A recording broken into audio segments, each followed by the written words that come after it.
Hello, नमस्कार, आदाब, सत श्री अकाल, वड़क्कम दोस्तों। हम लोगों ने वादा किया था कि हम लोग आप लोगों के लिए डिस्क्रिप्टिव क्लास लेकर आएंगे। तो टारगेट चैनल आप लोगों के लिए लेकर आ चुका है इंडियन पॉलिटी का हिस्टोरिकल बैकग्राउंड, वो भी एनालिसिस के साथ। हम लोग ये एम लक्ष्मीकांत जो किताब है पॉलिटी का, उसको एकदम अच्छे से पढ़ेंगे। कहेगी ये अगर हम लोग पढ़ेंगे, पॉलिटी को अच्छे से हम लोग जान लेंगे, तो हम लोग जिंदगी में भी और एग्जाम में भी दोनों जगह हम लोग स्कोर कर पाएंगे। तो ठीक है, पढ़ते हैं बढ़ते हैं। चलिए आगे बढ़ते हैं। और आज का हम लोग का जो सेशन रहेगा उसको शुरू करने से पहले हम लोग ये दोनों जो आपका जो फ्लैग है इसके ऊपर, और आपका जो इंडिया का फ्लैग है ये भी अच्छे से देख लीजिए।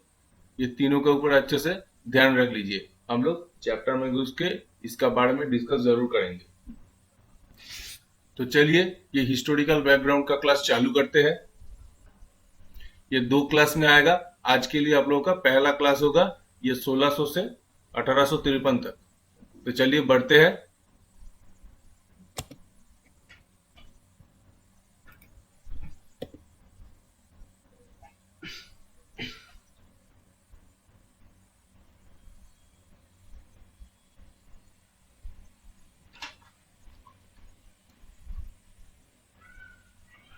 तो देखिए, पहला जो चीज है ये पॉलिटी।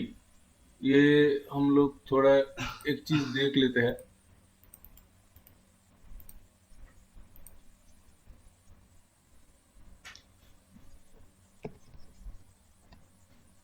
ये थोड़ा हम लोग देख लेते हैं एक चीज।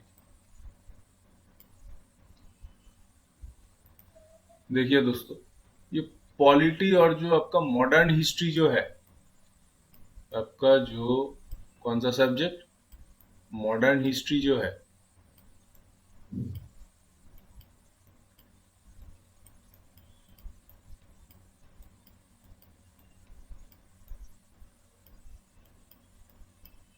ये दोनों सब्जेक्ट आपस में मिला हुआ है।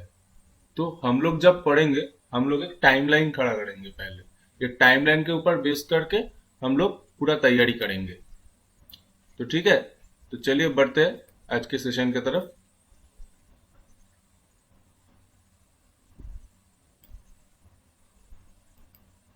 तो देखिए क्या लिखा हुआ है यहाँ पे। British came to India in 1600 as traders in the form of East India Company, which had exclusive right of trading in India under a charter granted by Queen Elizabeth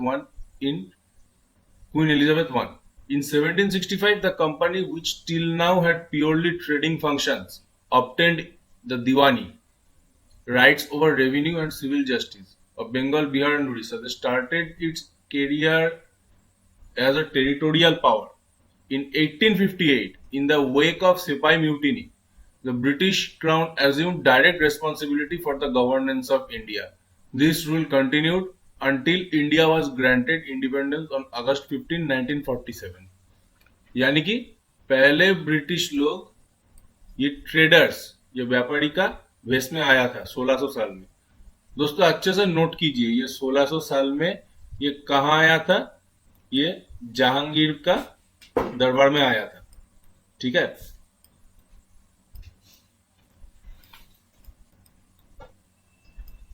ये जहांगीर का दरबार में आया था।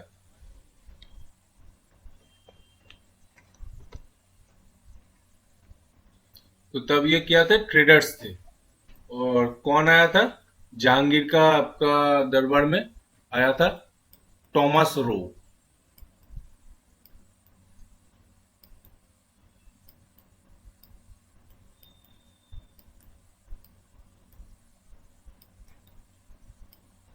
Thomas Roe.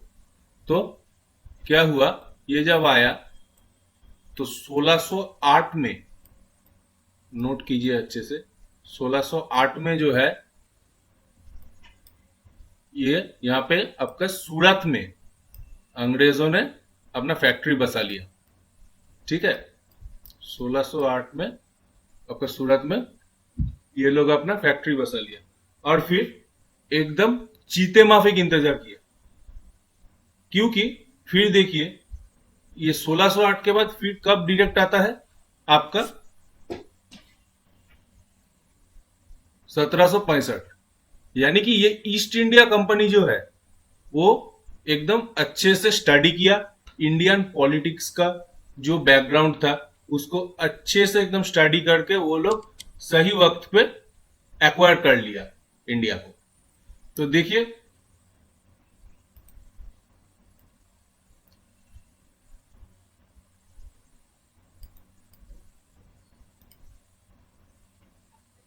पहला जो अंग्रेजों ने वहां पे पाबंदी लगाने का पहला मौका मिला उन लोगों को 1757 में, जो कि था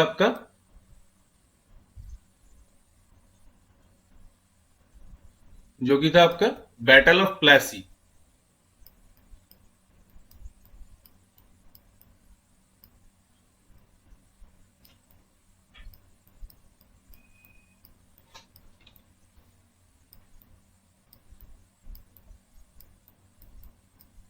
बैटल ऑफ प्लासी, यहाँ पे क्या हुआ था, यहाँ पे नवाब सिराजदौल्ला और अंग्रेज दोनों का बीच में जंग हुआ था। अब ये जंग में नवाब का आपका जो देखिए क्या हुआ था, नवाब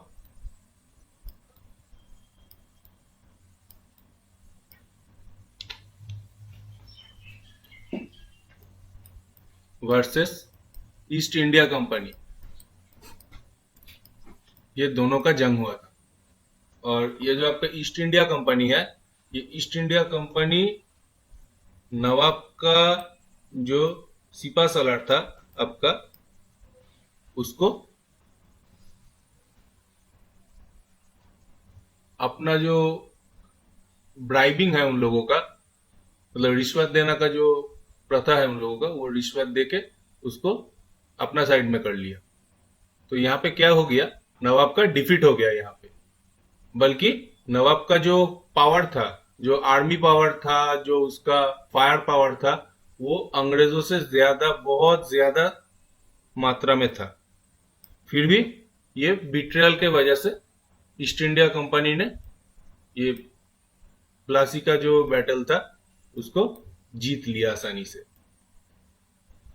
ये प्लासी का बैटल, और आपको मालूम रहना चाहिए दोस्तों कि तब का जो बंगाल का जो एरिया था, ये तो बंगाल का ही नवाब था ना, तो बंगाल का जो एरिया था वो आपका बंगाल, बिहार और उड़ीसा। बंगाल,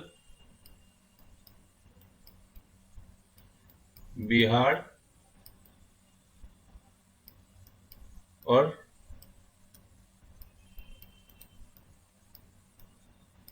ओडिशा, ये तीनों मिला के तब का बंगाल होता था। तो ये जगह का कंट्रोल तो मिल गया, लेकिन ये 1757 के बाद दोस्तों, ये अच्छे से नोट कर लेना, इसके बाद का हम देखते हैं क्या होता है।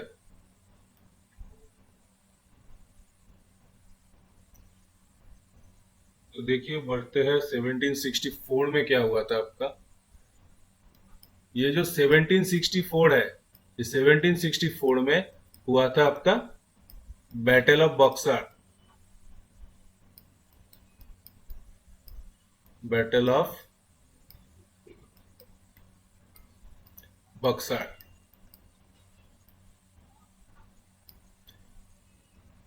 यहाँ पे आपका जो ये वार हुआ था, ये ट्राइपार्टाइट आर्मी था। यहाँ पे ट्राइपार्टाइट आर्मी मतलब नवाब Shuja-ud-Daula,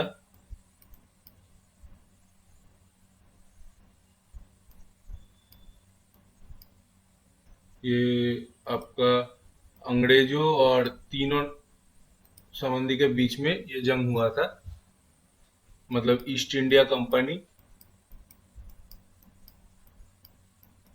versus tripartite army. Tripartite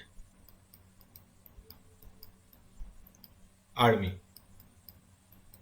तो ये आपका जो ट्राइपार्टाइट आर्मी है, मतलब क्या है, मतलब तीनों नवाबों ने मिलके ये सेना खड़ा किया था। तो ये ईस्ट इंडिया कंपनी जिसपे भारी पड़ गया, यहाँ पे भी ईस्ट इंडिया कंपनी का जीत होता है। अच्छे से याद रख लीजिएगा, नोट्स पे भी मेंशन कर लेना, क्योंकि ये ट्राइपार्टाइट आर्मी आखिर तक टिक नहीं पाया। तो ये जो बैटल हुआ, इसके बाद क्या मिला? दीवानी राइट्स मिला। ये दीवानी टर्म को आप लोग अच्छे से नोट कर लीजिए, क्योंकि ये दीवानी का मतलब होता है right over revenue and civil justice. मतलब जो रेवेन्यू है, वो रेवेन्यू दीवानी से वो ऑब्टेन कर सकता है। ठीक है,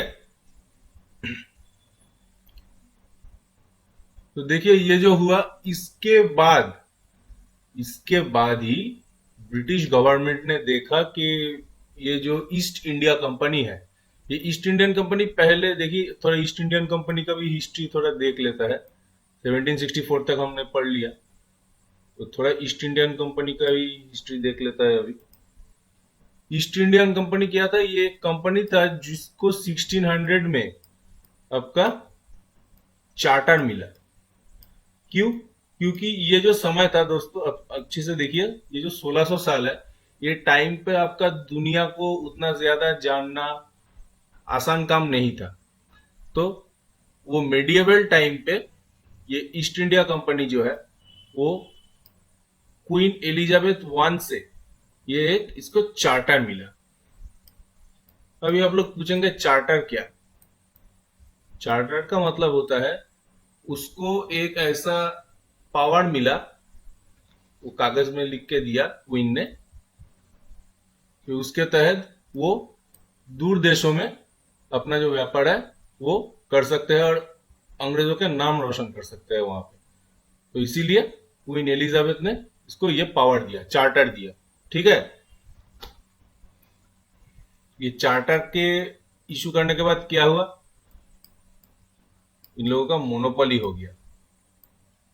क्यों? क्योंकि ये जो अंग्रेजों है, आप लोगों को पहले ही देखा दिया हम लोगों ने कि वहां पे जो आपका अंग्रेजों ने जो स्टेट को एक्वायर किया था, जो तो वार हुआ था, जो जंग के बारे में आप लोगों को बोला हमने, उसके बाद वहां पे मोनोपोली हो गया। और क्या किया था? ये ईस्ट इंडिया कंपनी ब्राइबिंग करता था। अच्छे से आप लोग ये टर्म याद रखिएगा, ब्राइबिंग करता था। ब्राइबिंग का मतलब क्या होता है? रिश्वत। ठीक है,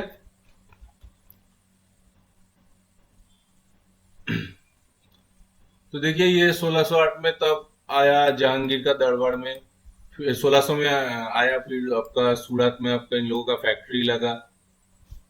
लेकिन ये लोग जो फैक्ट्री अपना बनाता था, ये ईस्ट इंडिया कंपनी, वहां पे चारों तरफ इनको घेर लेता था, जिसको अंग्रेजी में क्या बोला जाता है? फोर्टिफिकेशन। फोर्टिफिकेशन।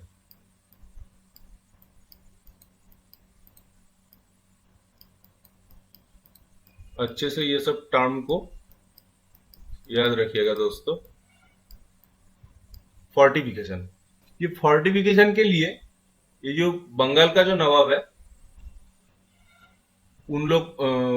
उनके साथ ये अंग्रेजों का बहस हो गया था, और जिसके खातिर बंगाल का नवाब सिराजदौल्ला क्या किया उस टाइम पे? वो कोलकाता के ऊपर अटैक लॉन्च कर दिया, जिसको बाद में आप लोग का ब्लैक होल ट्रेजेडी भी नाम दिया गया था, लेकिन वो पॉसिबल नहीं है फिर भी। फिर उसके बाद 1757 का आपका वार हुआ, जिसमें ब्रिटिशर्स जीत गया। फिर 1764 में और एक वार हुआ, बैटल ऑफ बक्सर, जिसके बाद ब्रिटिश को दीवानी राइट्स हाथ में लग गया। तो दीवानी राइट्स हाथ में लग गया मतलब वो वहां का करता धरता बन के बैठ गया। तो अभी अच्छे से देखिए आप लोग, इन 1858 द वेक ऑफ सिपाही mutiny, the British crown assumed direct responsibility for the governance of India. मतलब क्या हुआ? लगभग मान लीजिए 1600 साल से आपका कंपनी का रूल आ रहा था। वो अपना जो मन मर्जी चाहे वो मन मर्जी कर सकता था। लेकिन ये उसका वो इतना एक्सप्लॉयटेशन किया कंपनी का स्टाफ सभी मिलके कि 1857 में आपका हो गया सिपाही म्यूटिनी। ठीक है, 1857 में क्या हुआ? म्यूटिनी हुआ।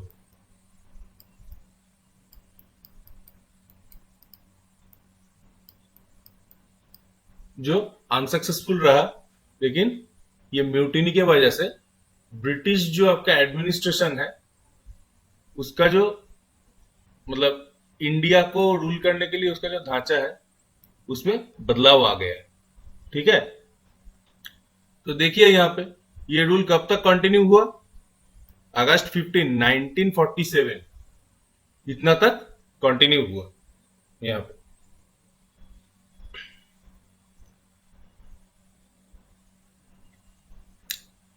तो चलिए देखते हैं।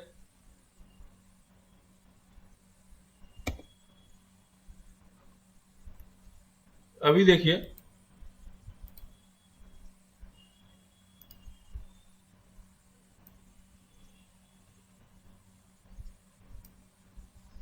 क्या बोल रहा है, with independence came the need for a constitution, hence a constituent assembly was formed for this purpose in 1946, and on January 26, 1950 the constitution came into being.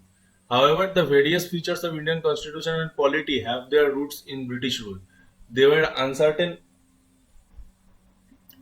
There were uncertain events in the British rule that laid down legal framework for the organization and functioning of government and administration in British India. These events have greatly influenced our constitution and polity. They are explained here in a chronological order under two major headings: the company rule, the crown rule. अभी देखिए क्या बोल रहा है कि independence तो आया था, लेकिन इंडिपेंडेंस के लिए हम लोग आजादी के लिए हम लोग को क्या चाहिए था? संविधान चाहिए था। यहाँ पे क्या चाहिए था? संविधान चाहिए था। तो संविधान हम लोग का लिखना चालू हुआ 1946 में, और आपका खत्म हुआ कब? ये फोर्स में कब आया आपका? January 26 1950 में। ठीक है, तो ये दोनों जो डेट है आपका, ये एडप्ट जो हुआ था, मतलब संविधान आपका एडॉप्ट हुआ था कब? 26/11/1949। मतलब कॉन्स्टिट्यूशन का आपका फ्रेमिंग कंप्लीट हो गया। और ये फोर्स में कब आया? फोर्स में आया आपका 26 जनवरी 1950। ये दोनों डेट आप लोग थोड़ा ध्यान में रखिएगा, क्योंकि ये दोनों डेट बहुत गड़बड़ करता है। ठीक है, ये फोर्स में आया 26/1/1950। तो कॉन्स्टिट्यूशन कौन लिखा था? कॉन्स्टिट्यूशन जो लिखा था वो कॉन्स्टिट्यूएंट असेंबली ने। ये कॉन्स्टिट्यूएंट असेंबली आपका वेरियस जो आपका कमिटी है वो वेरियस कमिटी था। वहां पे आपका ड्राफ्टिंग कमिटी था, आपका और भी सारा बहुत सारा कमिटी था। तो ये वेरियस कमिटी इंडियन कॉन्स्टिट्यूशन को मिलके लिखा था। और ड्राफ्टिंग कमिटी का जो चेयरमैन था वो कौन था? आपका बी आर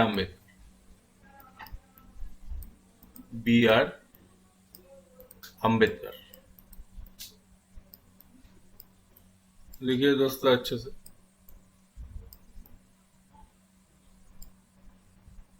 अम्बेडकर।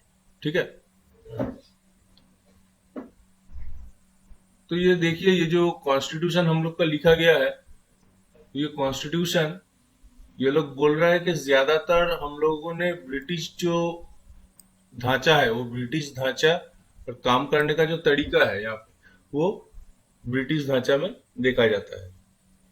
तो ठीक है, इंडियन कॉन्स्टिट्यूशन जो है वो बहुत सारा देशों से और mainly government of India act 1935 इसके तहत बना हुआ है। तो यहाँ पे आपका जो समय का अनुसार दो हिस्सों में बांटा गया है यहाँ पे। पहला तो बोल रहा है कंपनी रूल, जो 1773 से 1858 तक चला, और दूसरा बोला क्राउन रूल, 1858 से 1947 तक चला। अभी देखिए हम लोग क्या करेंगे। ये आपका, आप लोग सोच रहे होंगे ये कंपनी रूल क्या है और ये क्राउन रूल क्या है, तो इसके बारे में हम लोग थोड़ा अवेयर होंगे। ये कंपनी रूल क्या हुआ, ये जब आपका 1764 का आपका जब बॉक्सर का वार से दीवानी राइट हासिल हो गया, तब ब्रिटिश गवर्नमेंट ने देखा कि ईस्ट इंडिया कंपनी का जो मेंबर्स है वो अपना अपना बिजनेस जो है वो चालू कर दिया। जो पावर दिया गया था वो बल्कि इशू किया गया था आपका क्वीन एलिजाबेथ वन के द्वारा, फिर भी अपना अपना जो हिस्सा है वो उसके लिए वो लोग ज्यादा तड़प रहा है। इसीलिए ब्रिटिशर्स ने क्या किया, वो कंपनी के ऊपर रेगुलेटिंग एक्ट इशू करने चालू कर दिया 1773, मतलब 1773, ये जो समय है 1773, ये इसी साल पर फास्ट रेगुलेटिंग एक्ट आया था। आपका फास्ट रेगुलेटिंग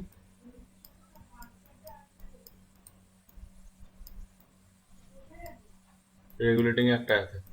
तो दोस्तों आप लोग समझ चुके हैं रेगुलेटिंग एक्ट क्यों आया था, क्योंकि ये कंपनी का स्टाफ ज्यादा ही कुछ आपका मतलब अपना बिजनेस चलाने लगा और ड्राइविंग करने लगा, एकदम सिस्टम पूरा खोखला हो चुका था। तो ईस्ट इंडिया कंपनी के ऊपर ये कानून जारी होने लगा। तो देखिए पहला जो रेगुलेटिंग एक्ट है ये बहुत ही अहम था।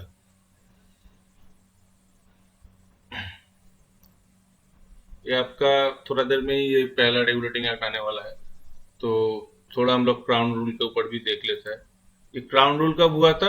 1857 का आपका जो वार हुआ था, जो सिपाही म्यूटिनी हुआ था, वार नहीं माफ कीजिए, ये जो सिपाही म्यूटिनी हुआ था, ये सिपाही म्यूटिनी पे आपका ब्रिटिश स्ट्रक्चर को हिला के रख दिया था। ये सिपाही म्यूटिनी के लिए, और ऐसा कोई भी म्यूटिनी अगर म्यूटिनी नहीं होना चाहिए, तो इसीलिए क्राउन ने, मतलब इंग्लैंड के रानी ने इंडिया का जो एडमिनिस्ट्रेशन है वो अपने कब्जे में ले लिया था। इसको क्राउन रूल बोला जाता है, 1857 वार के बाद हुआ। इसमें थोड़ा, इसमें एडमिनिस्ट्रेशन में भी चेंज आया था, वो भी हम लोग पढ़ेंगे। तो चलिए बढ़ते हैं अगला स्लाइड पर।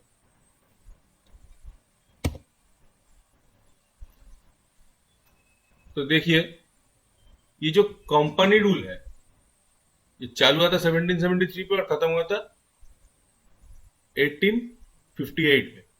तो पहला जो रेगुलेटिंग एक्ट है, ये इसका फीचर्स क्या है या क्यों ये अहम है हम लोगों के लिए। This act was great constitutional importance as it was the first step taken by the British government to control and regulate the affairs of East India Company in India। मतलब ईस्ट इंडिया कंपनी का जो भी काम है उसको control और regulate दोनों का पहला कदम था ये रेगुलेटिंग एक्ट 1773। मतलब हम लोगों को सेंट्रलाइजेशन के तरफ इसका पहला कदम था। ठीक है,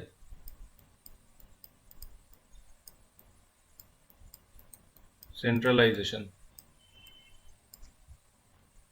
तो चलिए देखते हैं। It recognized for the first time the political and administrative functions of the company. ये देखिए यहाँ पे आपका जो अफेयर्स है, मतलब पॉलिटिकल भी हो सकता है, एडमिनिस्ट्रेटिव भी हो सकता है, ये सब 1773 का पहले कौन संभाल रहा था? East India company. ठीक है, लेकिन ये क्राउन ने पहला बार के लिए 1773 पे ये रिकॉग्नाइज कर लिया। It laid the foundation of central administration in India. तो देखिए जो सेंट्रल एडमिनिस्ट्रेशन है, देखिए सेंट्रलाइजेशन, ये सेंट्रलाइजेशन का पहला कदम था। तो फीचर क्या क्या है, मतलब क्या क्या यहाँ पे बोला गया है वो थोड़ा देख लेते हैं। It designated the Governor of Bengal as Governor General of Bengal and created Executive General of 4 members to assist him. First such Governor General was Lord Warren Hastings. तो देखिए, गवर्नर ऑफ बंगाल से गवर्नर जनरल ऑफ बंगाल में transfer हो रहा है। Governor of Bengal कौन था? ये दोस्तों, ये दो टर्म को आप लोग स्टार मार्क कर लीजिएगा। ये दो टर्म में बहुत फर्क आ जाता है। पहला गवर्नर ऑफ बंगाल था, ये आपका था लॉर्ड क्लाइव। ठीक है, लॉर्ड क्लाइव जो है वो आपका पहला गवर्नर ऑफ बंगाल था। लेकिन पहला गवर्नर जनरल ऑफ बंगाल कौन है? वो है आपका वारेन हेस्टिंग्स। और ये जो 4 मेंबर वाली जो काउंसिल है, 4 मेंबर वाली काउंसिल को बोला जाता है आपका कैलकाटा काउंसिल। ठीक है, अगर पूछा जाए तो कि कैलकाटा काउंसिल आपका कौन सा रेगुलेटिंग एक्ट के तहत आया था, तो आप लोग को लिखना है कि रेगुलेटिंग एक्ट ऑफ 1773 के तहत ये लागू हुआ था। ठीक है, Calcutta council, Calcutta council. It made the governors of Bombay and Madras presidencies subordinate to Governor General of Bengal, unlike earlier when the 3 presidencies were independent of one. मतलब क्या बोल रहा है यहाँ पे? यहाँ पे जो गवर्नर है ये बॉम्बे और मैड्रास प्रेसिडेंसी का, मतलब यहाँ पे जो था ये आपका कोलकाता प्रेसिडेंसी था। ये कोलकाता प्रेसिडेंसी में, ये कोलकाता प्रेसिडेंसी में जो पावर है इसको ओवर पावर किया गया था, क्योंकि ये बॉम्बे और मद्रास प्रेसिडेंसी को सबऑर्डिनेट घोषित कर दिया था। ठीक है, गवर्नर जनरल ऑफ बंगाल जो होगा उसका अहम, वो सबसे ज्यादा अहम होगा। चलिए देखते हैं अगला।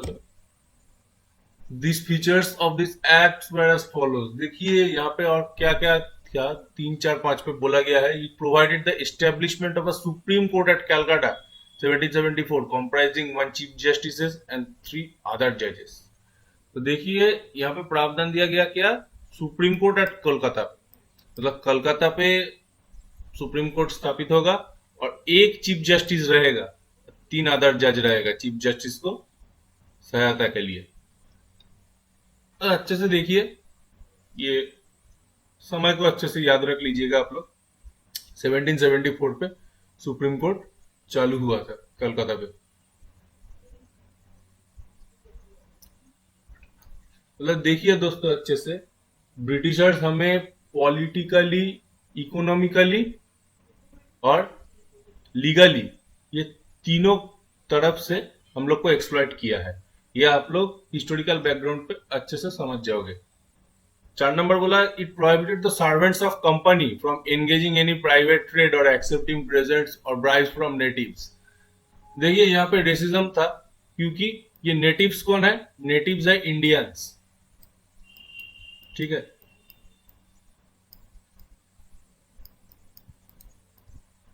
मतलब यहाँ पे ईस्ट इंडिया कंपनी का जो स्टाफ है वो कोई मतलब निजी निजी व्यापार वो नहीं कर सकता है, और कोई भी आपका रिश्वत भी नहीं ले सकता है वो इंडियंस से, क्योंकि यही वो आपका लूप होल था। यही आपका लूप होल था जिसके लिए जो रिजल्ट हुआ आप लोग अच्छे से याद रखिएगा।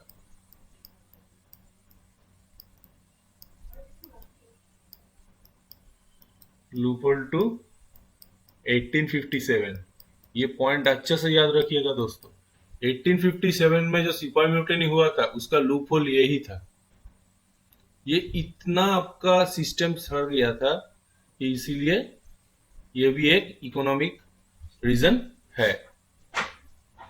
और क्या बोला है 1773 का ये एक्ट के तहत, it strengthen the control of the British government over the company by requiring the court of directors governing body of company to report its revenue, civil and military affairs in India. मतलब क्या बोला यहाँ पे, British government जो था वो अभी India पे जो रूलिंग है ईस्ट इंडिया कंपनी, उसके ऊपर पूरी तरह से कंट्रोल लेना चाहता है। अभी कंट्रोल लेना चालू हो गया है। वो पहला स्टेप में ही क्या बोला है कि कोर्ट ऑफ डायरेक्टर्स, यहाँ पे कोर्ट ऑफ डायरेक्टर्स किस लिए, वो कोर्ट ऑफ डायरेक्टर्स कौन होगा, वो गवर्निंग बॉडी ऑफ कंपनी, मतलब ईस्ट इंडिया कंपनी का कोई हाई वैल्यू पर्सन होगा, मतलब ईआईसी, ईआईसी का कोई हाई वैल्यू पर्सन होगा जो कोर्ट ऑफ डायरेक्टर्स में आएगा। वो रेवेन्यू, सिविल और आपका सामरिक जो संबंध है इंडिया में, उसको उसके बारे में सूचित करेगा। तो देखिए 1773 में क्या क्या अहम हुआ था वो हम लोग देख लिया। तो अभी चलिए बढ़ते हैं। अभी देखिए लास्ट तक कहाँ पे हम लोग, 1773, ठीक है। उसके बाद सीधा कहाँ आ गया, 1781। तो आपका ये जो समय था, हम लोग क्या बोला, हम लोग टाइमलाइन क्रिएट करेंगे। ये जो टाइमलाइन क्रिएट करेंगे वो वर्ल्ड हिस्ट्री का भी टॉपिक इसमें आ जाएगा। तो देखिए ये समय के बीच में 1776, आपका 4 जुलाई, ठीक है, 4 जुलाई क्या हुआ था, ये डेट अच्छे से याद रखिएगा क्योंकि ये यूएसए, आपका यूएसए का इंडिपेंडेंस मिला था, ठीक है। टाइमलाइन पे ये ऐड कर लीजिएगा 1776 पे यूएसए, मतलब देखिए यूएसए को जब इंडिपेंडेंस मिल गया, उसके 3 साल पहले पहला आपका रेगुलेटिंग एक्ट इशू हो रहा है। तो इंडिया कितना पीछे है वो आप अंदाजा लगा सकता है उस टाइम से। चलिए देखते हैं amending of act of 1781। In a bid to rectify the defects of regulating act of 1773, the British Parliament passed the Amending Act of 1781, also known as Act of Settlement. इसके अमेंडिंग एक्ट या settlement act भी बोला जाता है, ठीक है। ये जो सेटलमेंट एक्ट है ये 1781 में आपका लाया गया था। इसका फीचर्स क्या है, ये क्यों लाया गया था पहले ये देख लीजिए एक बार। क्योंकि ये जो खामियाजा है ये 1773 का रेगुलेटिंग एक्ट का, इसको सुधारने के लिए 1781 में सेटलमेंट एक्ट लाया गया। और इसका फीचर्स क्या था, it exempted the governor general and the council from the jurisdiction of the Supreme Court for the acts done by them in their official capacity. Similarly, it also exempted the servants of company from the jurisdiction of the Supreme Court for their official actions.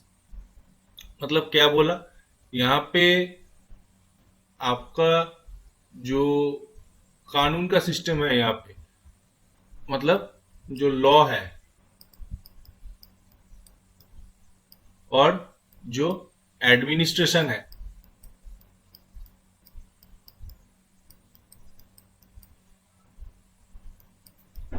जो law है और जो आपका administration है,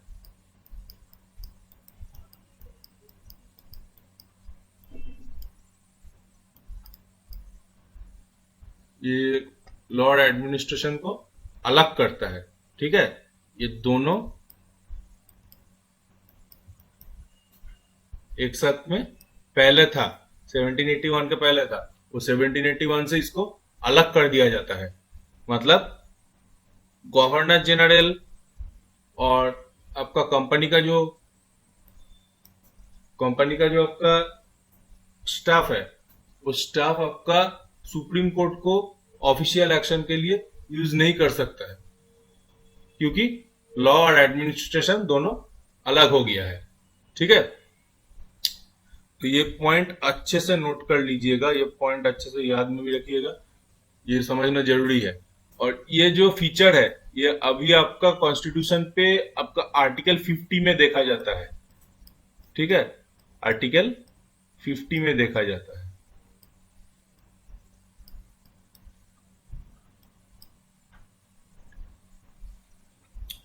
ठीक है, तो article 50 में जो देखा जाता है वो आपका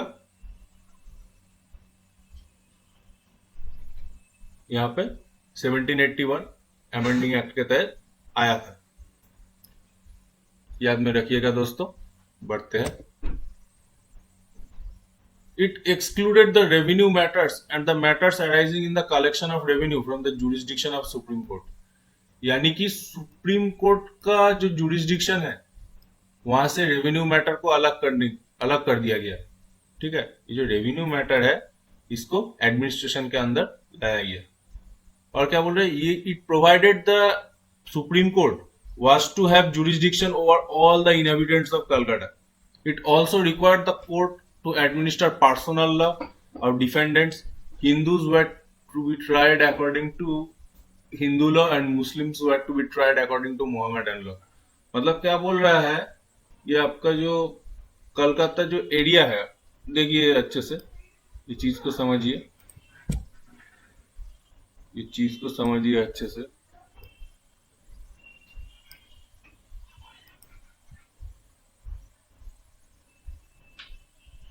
ये जो आपका कलकत्ता था, ये कलकत्ता आपका 3 जो गांव है, सुतानुटी, गोविंदपुर और कलकत्ता, ये 3 गांव मिला के 1690 में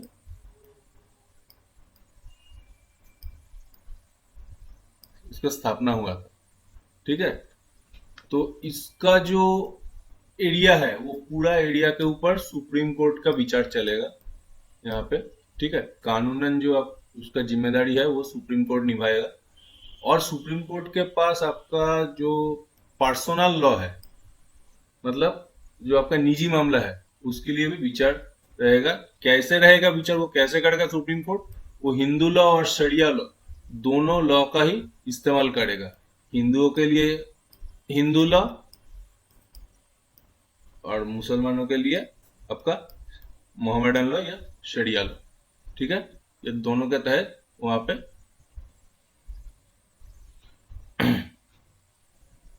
वो विचार करता था सुप्रीम कोर्ट में। तो चलिए देखते हैं। It laid down that the appeals from provincial courts could be taken to the governor general in council and not to the supreme court. मतलब यहाँ पे आपका जो प्रादेशिक कोर्ट था, तो प्रादेशिक जो अदालत, जो आपका प्रादेशिक जो कोर्ट था, वहां से गवर्नर जनरल के पास और उसका काउंसिल के पास वो अपील आएगा, सुप्रीम कोर्ट में वो अपील नहीं जाएगा। और क्या बोला था, it empowered the governor general council to frame regulations for the provincial courts and councils. मतलब ये गवर्नर जनरल इन काउंसिल जो बोला, उसका 4 मेंबर से उसका जो बॉडी था, वो किसके लिए रेगुलेशन फ्रेम कर सकता है, प्रोविंशियल कोर्ट और काउंसिल। मतलब आपका जो प्रोविंशियल कोर्ट और काउंसिल है उसके लिए रेगुलेशन कौन फ्रेम करेगा, गवर्नर जनरल इन काउंसिल, उसके गवर्नर जनरल इन काउंसिल। ठीक है, 4 मेंबर जो है गवर्नर जनरल, वो चारों मिलके वो फ्रेम करेगा। तो चलिए देखते हैं अगला स्लाइड पर। तो देखिए अभी हम लोग पिछले स्लाइड पर थे 1781 पर। ठीक है, अभी पॉलिटिकल एस्पेक्ट से आ जाता है 1784 पर। तो क्या बोलता है यहाँ पे, पिट्स इंडिया एक्ट ऑफ 1784।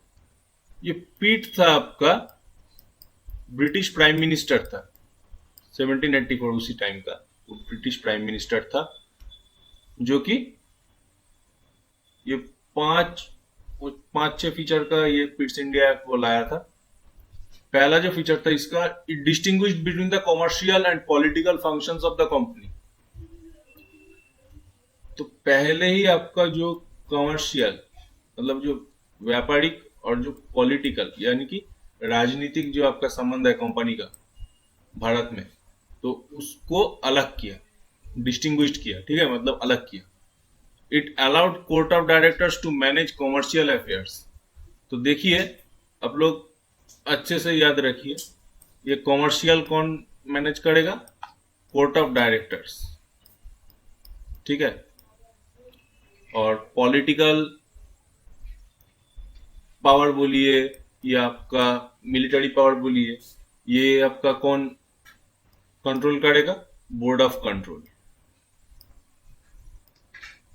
तो देखिए कोर्ट ऑफ डायरेक्टर्स और कॉमर्शियल, ये दोनों सी आप लोग याद रख लीजिएगा, सी और सी से मैच करवा लीजिएगा तो आसान रहेगा आप लोगों के लिए। ठीक है, कोर्ट ऑफ डायरेक्टर्स और बोर्ड ऑफ कंट्रोल। तो देखिए यहाँ पे ये जो सिस्टम है, ये कोर्ट ऑफ डायरेक्टर्स और बोर्ड ऑफ कंट्रोल, यहाँ पे डबल गवर्नमेंट सिस्टम इसको बोला जाता है। ठीक है, ये दोनों मिला के आपका डबल गवर्नमेंट सिस्टम बोला जाता है इसको, या इसको डायरेक्टली भी बोला जाता है। ठीक है,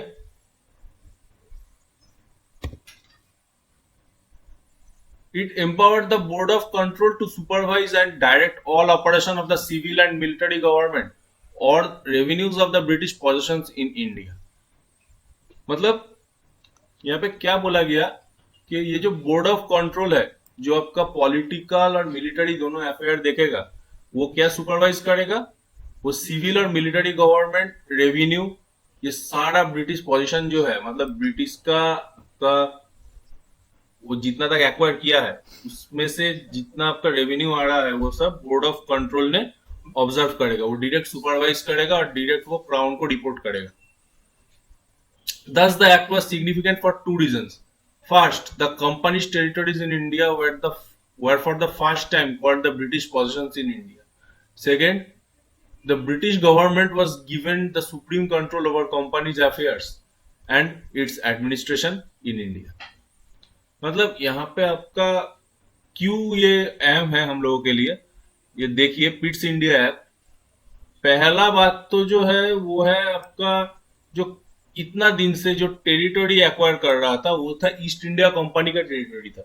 तो पहला बार के लिए पिट्स इंडिया एक्ट 1784 में आपका उसको ब्रिटिश पोजीशन बोला गया है, मतलब वो ब्रिटिश से लिया गया, ब्रिटिश ने उसको वो जमीन को एक्वायर कर लिया।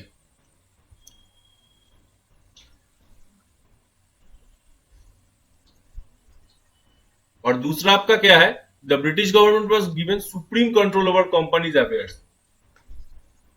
मतलब क्या है, यहां पे ये कंपनी का जो काम था, ईस्ट इंडिया कंपनी का जो काम था, उसके ऊपर ब्रिटिश गवर्नमेंट का सुप्रीम कंट्रोल लागू हो गया। ठीक है, ये 1784 का पिट्स इंडिया एक्ट इसीलिए अहम है। अगर आपको सवाल पूछा जाए ये क्यों अहम है, तो ये दो पॉइंट आपको याद रखना पड़ेगा, ये वेरी वेरी इंपॉर्टेंट है, आप लोग अच्छे से इसको नोट कर लीजिएगा। तो चलिए बढ़ते अगला सवाल। Act of 1786। तो देखिए इन 1786 Lord Cornwallis was appointed as the Governor General of Bengal. He placed two demands to accept that post.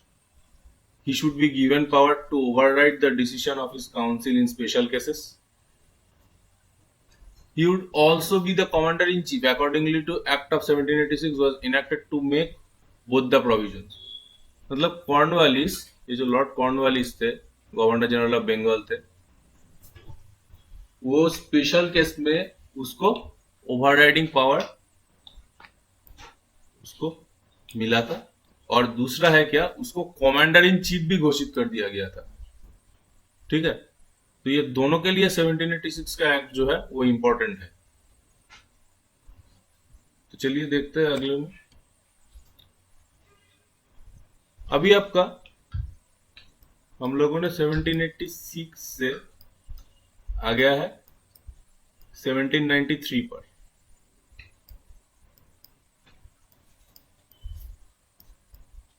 बीच में देखिए वर्ल्ड हिस्ट्री का और एक इंपॉर्टेंट टाइम चला गया, वो था 1789। ठीक है, जहां पे आपका फ्रेंच रेवोल्यूशन हुआ था। ये सारा पॉइंट आप लोग अच्छे से याद कर रखिएगा। ठीक है, बीच में क्या हो गया, French revolution.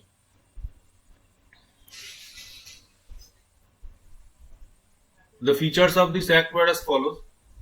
It extended the overriding power given to Lord Cornwallis over his council.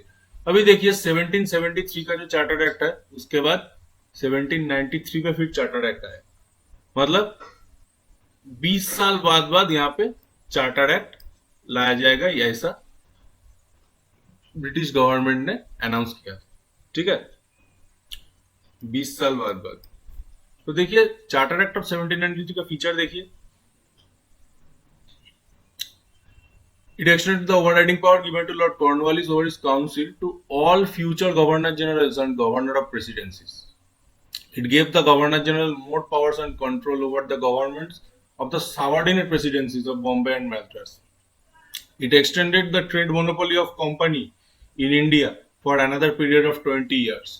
It provided that the Commander-in-Chief was not to be a member of the Governor General's Council unless he was appointed. He was so appointed. मतलब यहाँ पे देखिए चारों जो point आपको बोला गया है, पहला पॉइंट देखिए, ये जो ओवरराइडिंग पावर था वो जो स्पेशल केस में ओवरराइडिंग पावर को और बढ़ावा मिला, ठीक है। और ये जो ओवरराइडिंग पावर है वो अगला जितना गवर्नर जनरल आएगा और गवर्नर ऑफ प्रेसिडेंसी का आएगा वो सबके ऊपर लागू होगा, ठीक है।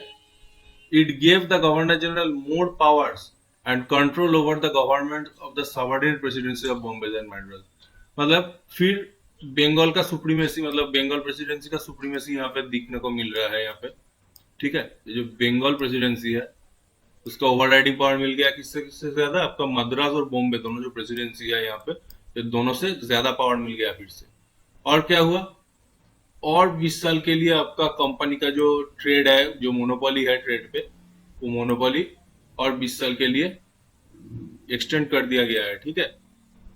वो 1793 और 20 साल मतलब 1813 तक एक्सटेंड कर दिया गया ये चार्टर एक्ट के तहत, 1813 तक, ठीक है। It provided that the governor in chief was not to be a member of governor general council unless he was so appointed. वो 1793 का चार्टर एक्ट क्या बोला था, कमांडर इन चीफ जो रहेगा, ये गवर्नर जनरल काउंसिल जो है, गवर्नर जनरल का जो काउंसिल है उसका मेंबर नहीं रहेगा, लेकिन उसका अगर अपॉइंट कर दिया जाएगा तो वो रह सकता है, ठीक है। तो देखिए और एक फीचर देख लीजिए। It laid down that the member of the board of control and their staff were henceforth to be paid out of Indian revenues. मतलब ये जो बोर्ड ऑफ कंट्रोल है, ये बोर्ड ऑफ कंट्रोल क्या कर रहा था, ये बोर्ड ऑफ कंट्रोल आपका पॉलिटिकल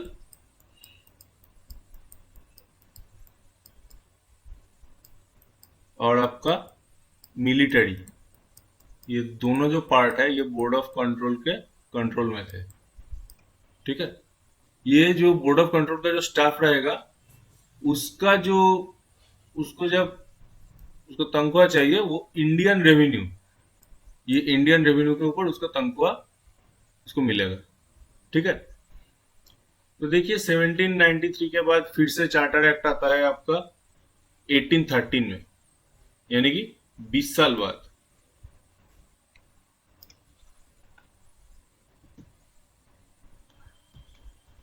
यहां पे देखिए ये जो आपका चार्टर एक्ट 1813 है, it abolish the trade monopoly of company in India. The Indian trade was thrown open to all British merchants. However, it continued the monopoly of company over trade in tea and trade with China. मतलब यहाँ पे क्या बोला गया है, ये जो आपका ट्रेड मोनोपोली जो था वो ईस्ट इंडियन कंपनी का, उसका खत्म कर दिया गया चार्टर एक्ट 1813 पे, ठीक है। ये सारा ब्रिटिश व्यापारी जो है उसके लिए इंडिया का जो मार्केट है उसको ओपन कर दिया गया, ठीक है, चार्टर एक्ट 1813 के तहत। ये पॉइंट अच्छे से याद रखिएगा, ये क्वेश्चन आता है।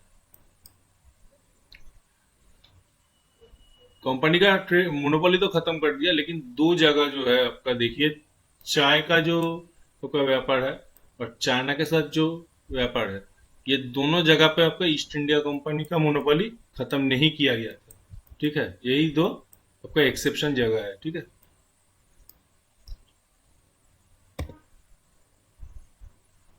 चलिए देखिए दिया है यहाँ पे, it asserted the sovereignty of British crown over company territories in India.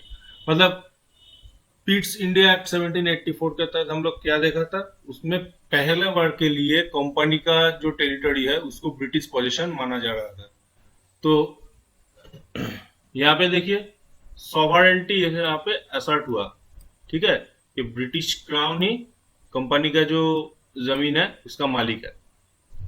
It allowed the Christian missionaries to come to India for the purpose of the enlightenment of people. मतलब यहाँ पे देखिए जो क्रिश्चियन मिशनरीज जो है, मतलब India पे missionaries आना कब से चालू कर दिया, चार्टर्ड एक्ट ऑफ 1813 के तहत। ये क्वेश्चन भी कभी कभी आ जाते हैं कि मिशनरीज कब से आ रहा है इंडिया पे, कौन सा एक्ट के तहत। 1813 चार्टर्ड एक्ट के तहत मिशनरीज आता है। It provided the spread of Western education among the inhabitants of the British territories in India। तो देखिए ये जो चार्टर्ड एक्ट 1813 है, ये आपका वेस्टर्न एजुकेशन माने पश्चिमी जो शिक्षा है, वो पश्चिमी शिक्षा के ऊपर साल में 1 लाख रुपया वो खर्चा करने का बात बोला गया था, ठीक है, साल में 1 लाख रुपया। It authorized the local governments in India to impose taxes on persons। ये लोकल गवर्नमेंट के पास में वो पावर आ गया कि वो टैक्स इम्पोज कर सके। They could also punish the persons for non paying taxes. देखिए ये आपका जो टैक्स है, ये टैक्स नहीं भरना आज भी गुनाह है और तब भी गुनाह ही था, ठीक है। 1813 चार्टर एक्ट में नॉन पेइंग टैक्स का यहाँ पे नॉन पेइंग टैक्स जो है, नॉन पेइंग टैक्स का आपका आइडेंटिफाइड है। तो चलिए देखते हैं।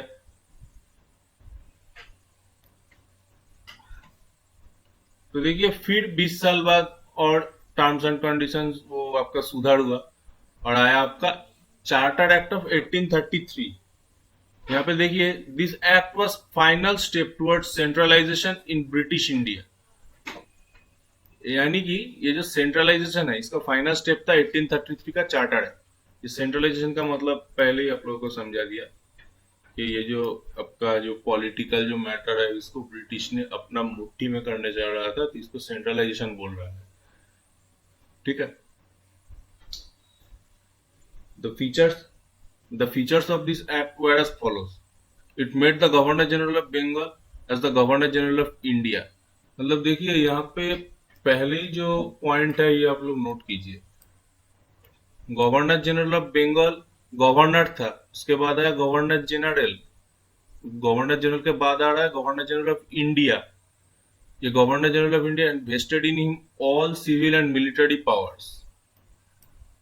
मतलब सुप्रीम अथॉरिटी मिल रहा है गवर्नर जनरल को, गवर्नर जनरल ऑफ इंडिया को। Thus, the act created for the first time government of India having authority over the entire territorial area possessed by the British in India। Lord William Bentinck was the first Governor General of India। तो governor general of Bengal पहले कौन था? Hastings, ठीक है, Warren Hastings.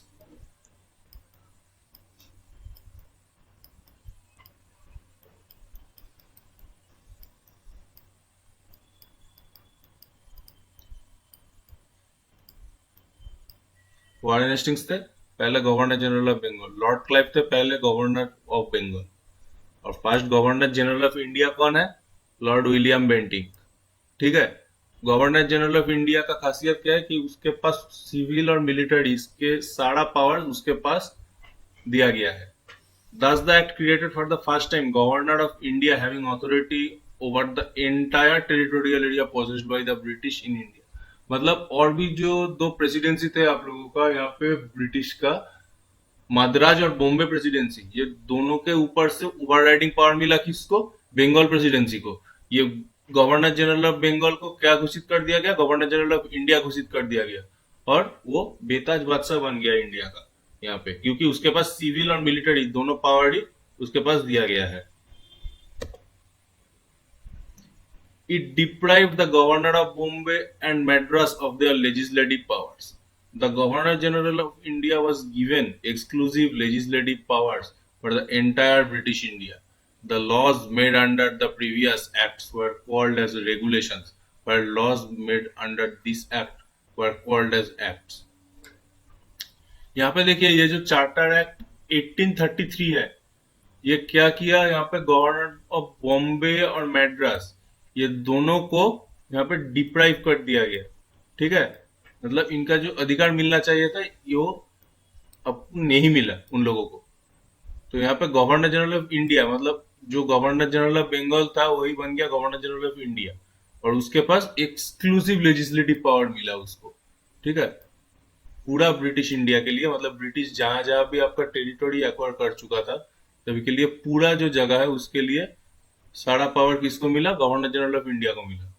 और अभी जो law, मतलब पास्ट में जो लॉ एक्ट से जो लॉ बनता था उसको बोलता था रेगुलेशन, लेकिन अभी एक्ट्स बोलने लगेंगे, वो जो लॉ हम बनेंगे उसको एक्ट्स बोलेंगे।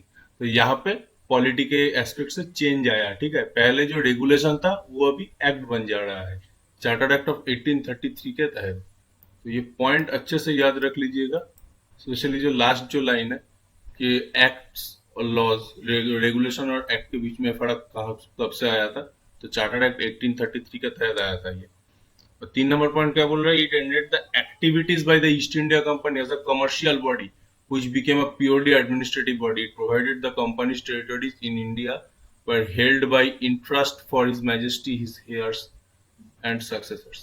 मतलब क्या कर दिया यहाँ पे, जो ईस्ट इंडिया कंपनी का जो एग्जिस्टेंस था उसको पूरा मिटा दिया।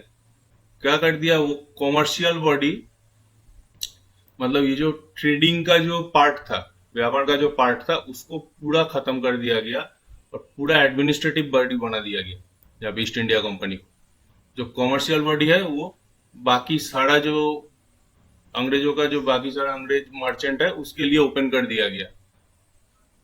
और क्या बोल दिया गया कि जो कंपनी का जो टेरिटोरी है, ये कंपनी का टेरिटोरी वो क्राउन के नाम पे एक्वायर करता है। यहाँ पे देखिए क्राउन, उसका आपका जो हेयर, मतलब उसका जो बाद में जो आपका फैमिली मेंबर आता है, और फैमिली मेंबर का भी फैमिली मेंबर मतलब सक्सेसर्स, सब कोई के लिए वो कंपनी टेरिटरी को ब्रिटिश टेरिटरी घोषित कर रहा है। तो चलिए आगे में देखते हैं। The charter act of 1833 attempted to introduce a system of open competition for selection of civil servants and stated that the Indians should not be debarred from holding any place, office, employment under company. However, the provision was negated after the opposition from the court of directors. तो देखिए यहाँ पे बोल रहा है क्या कि 1833 का जो चार्टर एक्ट है वो एक सिस्टम इंट्रोड्यूस करने का बाद बोल रहा था कि एक open competition civil service exam होगा, और भारतीयों को, मतलब जो कंपनी का ऑफिस है, कोई भी जगह है, कोई भी आपका रोजी का उसका सवाल है, तो वहां पे आपका ऐप, मतलब कंपनी का अंडर में कोई भी एम्प्लॉयमेंट ऑफिस या प्लेस, वहां पे इंडियन को आपका डिप्लॉय करने का बात है बोल रहा था 1833 का जो चार्टर एक्ट है उसके तहत। लेकिन ये जो कोर्ट ऑफ डायरेक्टर्स है जो कि आपका कॉमर्शियल साइड वो संभालता था, कोर्ट ऑफ डायरेक्टर्स ने नेगोशिएशन किया, फिर इसको हटा दिया गया ये जो प्रोविजन है, क्योंकि तभी इंडिया का इन्वॉल्वमेंट ज्यादातर जगहों में नहीं होता था।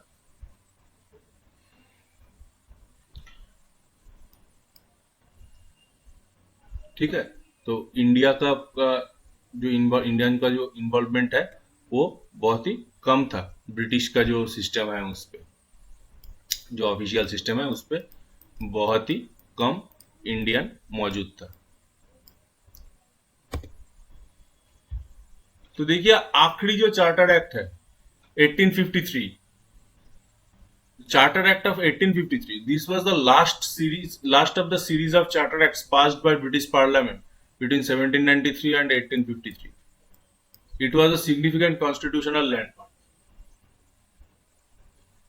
तो इसका फीचर देखिए यहाँ पे, it separated for the first time the legislative and executive functions of governor generals council. It provided for the addition of 6 new members called legislative councillors to the council. In other words, it established a separate Governor General's Legislative Council, which came to be known as Indian Legislative Council. This legislative wing of the council functioned as a mini parliament, adopting the same procedures as the British Parliament. Thus, legislation for the first time was treated as a special function of the government, requiring special machinery and special process. तो देखिए यहाँ पे क्या exclude कर दिया गया, यहाँ पे लेजिस्लेटिव और एग्जीक्यूटिव दोनों को अलग कर दिया गया. पहला तो बात यह है, गवर्नर जनरल काउंसिल जो है, गवर्नर जनरल काउंसिल जो है, उसका आपका जो लेजिस्लेटिव पावर और जो एग्जीक्यूटिव फंक्शन है, ये दोनों को अलग कर दिया गया था. ये 6 न्यू आपका जो मेंबर है, 6 नए सदस्य ये लेजिस्लेटिव काउंसिल में ऐड करने के लिए बोला गया था. यहाँ पे इसको क्या बोला जाता था, ये 6 जो नया मेंबर आएगा उसको बोला जाता था लेजिस्लेटिव काउंसिलर. और फिर भी उस ये क्या असली में ये अलग से ये गवर्नर जनरल लेजिस्लेटिव काउंसिल ये बनाना चाहता था, जो कि इंडियन लेजिस्लेटिव काउंसिल जिसका नाम होगा. और ये लेजिस्लेटिव विंग ये मिनी पार्लियामेंट के तहत काम करता था. ये adopting the same procedures as the British parliament, मतलब ब्रिटिश पार्लियामेंट जैसे काम करता था, ये मिनी पार्लियामेंट वैसे ही काम करता था. तो लेजिस्लेशन ये स्पेशल मशीनरी और स्पेशल प्रोसेस, मतलब ये एकदम गवर्नमेंट के जैसा फंक्शन हो रहा है यहाँ पे. स्पेशल मशीनरी और स्पेशल प्रोसेस ये सब कुछ आपका ये चार्टर एक्ट के तहत आया था 1853 में. ठीक है. It introduced an open competition system of selection and recruitment of civil servants. The covenanted civil services was thus thrown open to Indians also. According to the Macaulay Committee, the Committee on the Indian Civil Services in 1854. मतलब यहाँ पे क्या हुआ, देखिए जो covenanted civil services है, ये term को आप लोग अच्छे से याद रखिएगा. कोवेनेंटेड सिविल सर्विसेज, कोवेनेंटेड को मतलब क्या होता है, मतलब जो सिविल सर्विस का जो एप्लीकेंट होगा उसको क्राउन से उसको परमिशन लेना पड़ेगा कि हाँ तुम सिविल सर्विस एग्जामिनेशन के लिए एलिजिबल हो. वो क्राउन परमिशन देगा तो सिविल सर्विस में वो एग्जाम देने जा पाएंगे. इसको क्या बोला जाता है, कोवेनेंटेड सिविल सर्विस बोला जाता है. ठीक है. ये कोवेनेंटेड सिस्टम से इसको ओपन सिस्टम कर दिया गया था ये चार्टर एक्ट 1853 के तहत, जो कि मैकाउली कमेटी 1854 में इसका एप्लीकेशन हुआ था. ठीक है. मैकाउली कमेटी क्या है, इंडियन सिविल सर्विसेज के ऊपर एक कमेटी था, ब्रिटिश से बनाया हुआ. It extended the company's rule and allowed it to retain the possession of Indian territories on trust for British crown. मतलब ये जो ब्रिटिश क्राउन है इसका सुप्रीमेसी मान के यहाँ पे कंपनी रूल को मेंटेन करने ये यहाँ पे 1853 में कंपनी रूल को मेंटेन करने गया था. But it did not specify any particular period unlike the previous charters. लेकिन ये कोई समयकाल यहाँ पे नहीं बोला गया था. ठीक है. पिछला जो चार्टर था वहां पे जैसे समयकाल का एग्जैक्ट वहां पे नोटिफाई कर दिया गया था, लेकिन यहाँ पे ऐसा कोई समयकाल नहीं बोला गया था या नहीं लिखा गया था. This was a clear indication that the company's rule could be terminated at the any time the parliament liked. मतलब यहाँ पे देखिए ये एकदम ऐसा एकदम होने ही वाला था, क्योंकि पार्लियामेंट में कंपनी का जो रूल है, जो टाइम है, उसको वो खत्म होने ही वाला था. ठीक है.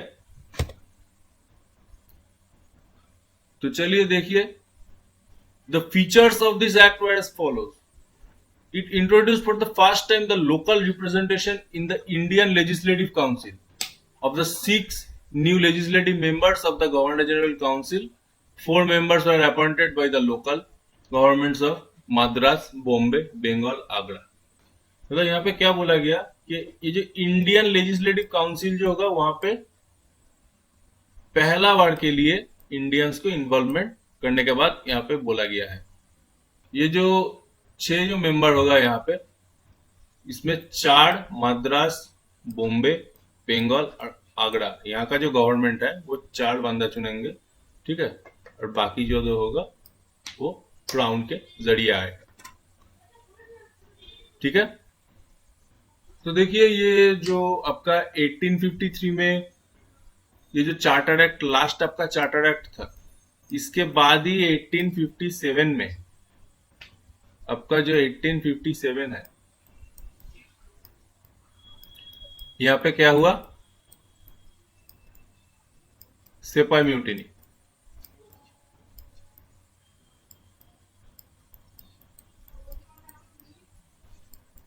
ठीक है। सिपाही म्यूटिनी, सिपाही म्यूटिनी के लिए क्या हुआ, एडमिनिस्ट्रेशन पे आया चेंज, इसको हम लोग क्या बोलता है, क्राउन रूल।